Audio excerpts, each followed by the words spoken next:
What is up, everyone? Welcome to the Existential Stoic podcast, quick fix number 15, communicating more clearly. I'm Randy with my buddy Danny.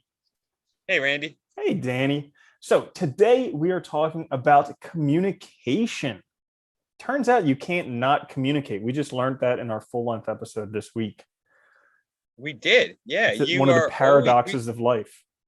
We are always communicating, literally always through our body movements, facial expressions, everything is communication. Yeah, so today we're going to talk about how to do it more clearly. And so generally what we do in these quick fixes, we like to keep it short, under 10 minutes. And we each come up with about 3 things for how to communicate, more clearly. That's awesome. Good start. Yeah, right? And however, in this episode, Danny and I came up with a lot of the similar things. So what we're going to do is kind of share our own viewpoints on them. Well, and I would say similar, but phrased differently. So if we're talking about communicating more clearly, we might have meant something slightly different and probably did. So let's just go through it. Let's explore. Yeah. So the first one I have is know your objective and kind of like know why you're having this communication. I listened to this audio book on communication a while back, and it was talking about how a lot of the problems in arguments and communications is that people don't know their objective and they may not even have one. And so they'll often get into these arguments that they didn't need to get into. They could just say, hey, wait, hang on, pause. I need time to reflect on this, to think about it, to actually know why we have this conversation. And if you do that, if you know your objective, then you can go into the conversation actually knowing the point that you want to get at. Because we talk about this all the time in just life direction, things like that. If you don't know where you're going, any road will take you there. Whereas if you know where you're going, you're much more likely to end up in that location. I like that one, actually, because, and it is different from what I had in mind too, because of precisely that, right? It's like, look, sometimes we communicate just to kill time and have fun, right? And if we know that that's the goal, we know sort of the boundaries of what we can say or how to say it. Whereas if we have a specific end in mind, if there's something we're trying to resolve, if we know what it is, right, it makes it easier to get there and to know why we're even having a conversation and what kind of the etiquette for it might be, right? And how we might communicate it, what style or what, whatever. I like that. It's a good one. Mm-hmm. Nice. Thank you. Yeah, my first one, which was sort of similar when we went over these, but so I had say what you want. Like we always say on this podcast, vague ideas get vague results. And I think in this case, what I meant was by say what you want is, you have to be specific and you have to be assertive, right? If you're trying to communicate more clearly to someone, but you're vague on what you actually want, or you're beating around the bush, or you're, using all sorts of different ways of trying to say it without actually saying it. It's like sometimes you need to just actually say it if you want people to understand. If you want a raise, say you want a raise, right? Don't go in and say all these reasons why you don't have enough money. I think that is brilliant. I mean, even in the Bible, they say you have not because you ask not, and they say ask and you shall receive, seek and you shall find, knock and it shall be open. But it's you have not because you ask not. So just ask. Well, I think a lot of us forget that, right? If we ask, we will get it, if we know what we want. But anyway, yeah. I mean, because how good does it feel to actually be able to help someone out and to provide them what they want? Like, I think that's one of the biggest things we forget, because it feels so good to do that other people probably want to do that for us. Yeah, most likely. Yeah. So the next one for me comes from my least favorite book. But for some reason, he just like, yeah. Well, anyways. That's all right. You can hate it. Yeah. The thing is, seek first to understand. So like, you've probably had experiences where you're talking with people and they run you over with the conversation. Like you're not talking with them. They're like talking at you. And so like, but in conversations, oftentimes it can be really beneficial to listen first, to find out what the other person wants and why they're having the conversation, because that'll help you have a much better conversation, a much more intelligent conversation, if you can understand where they're coming from. Kind of like putting yourself in their shoes.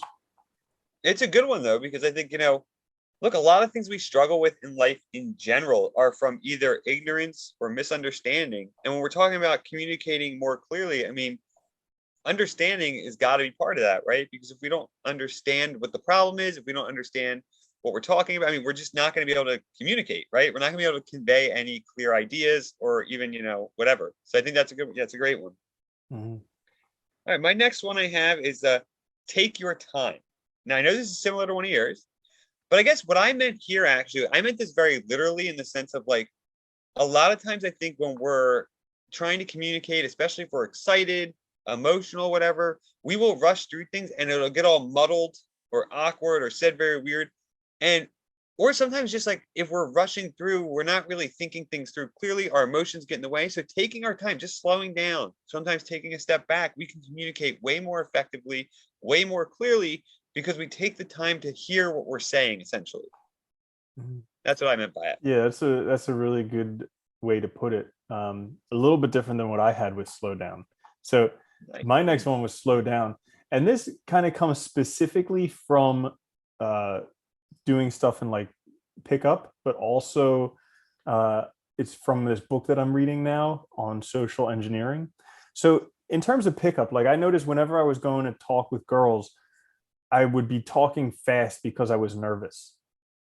oh yeah, yeah. And so by intentionally slowing down the speed of my conversation, it it had like dramatic results at putting them at ease.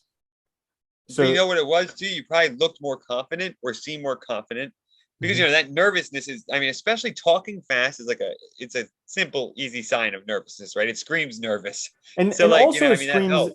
it also screams like I don't value myself. I don't think I'm important. Yeah. Because like I need to get this out now because it's not important. Let me just say it and be done with it. So that was one half of it.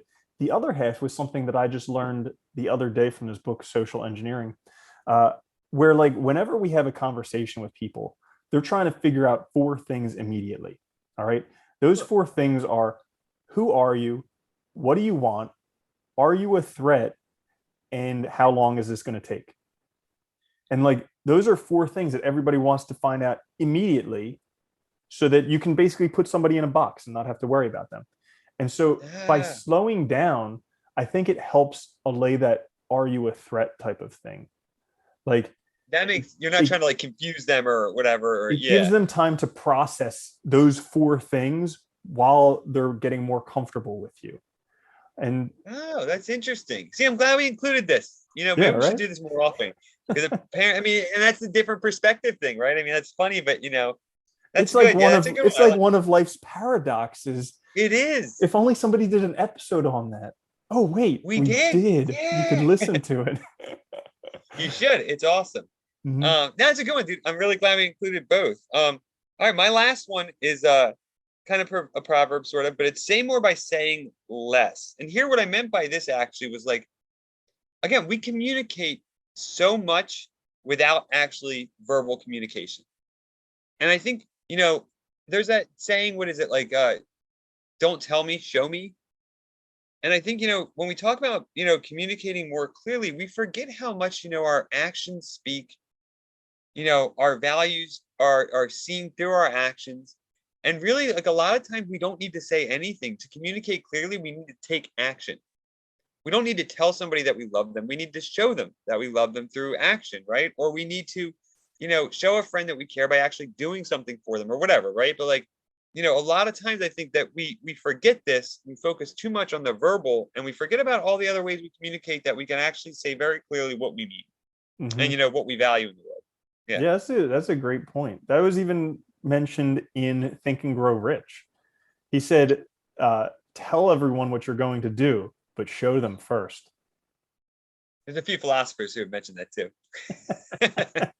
Yeah, that's a great Hey, one. I think this was one of our, I think this might have been one of our best actually set of tips. I think it was very good. Yeah, I like it. And I wasn't expecting much from having better communications, but communication is everything. It really is, right? Through so Yeah. many ways. Well, thank you everyone for joining us for this quick fix. If you did enjoy it, make sure to like, subscribe, click the notification bell on YouTube. Also, share it with your friends and family, coworkers, anyone who you think could benefit from this type of material. We will be back next week with a full length episode and also with another quick fix. Danny, it's been an absolute pleasure. Randy, it's always a pleasure. All right, I'll catch you later, bud. Peace. Later, buddy.